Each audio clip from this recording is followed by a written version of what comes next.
Nchi hii kabla haijaitwa Tanzania ilikuwa inaitwa Tanganyika na kule visiwani Zanzibar. Nchi ya Tanganyika ilipata uhuru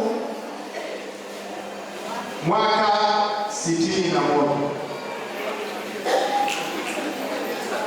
Na kwa wale wote tuliopitia shule ya kusoma historia,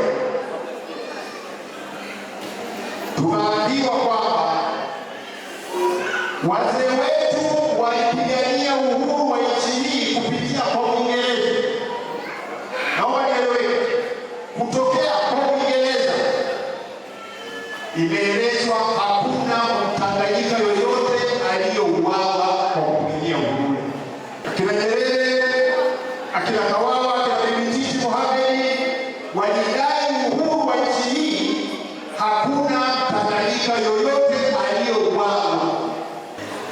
Tunazo sheria zinazosimamia haki za wananchi. Serikali ya Chama cha Mapinduzi imeng'ang'ania kwenye madaraka kiasi kwamba hata pale wanapoonekana wameshindwa, wanatumia jeshi la polisi na usalama wa taifa kuua watu ili mradi wabaki madarakani. Hiki ni kitendo cha aibu sana. Wameamua kutumia jeshi la polisi kumwaga damu za Watanzania wenzao ili mradi wabaki madarakani. Leo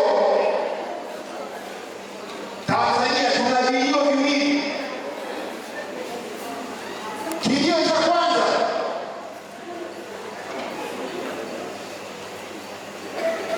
ni kutumia sheria za kukandamiza demokrasia ndani ya nchi.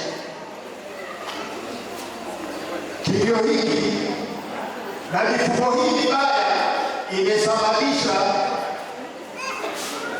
kilio cha pili, ambapo Watanzania wenzetu, vijana wa kike na wa kiume, tarehe 29, 30 na 31 wanauliwa na serikali ya Chama cha Mapinduzi,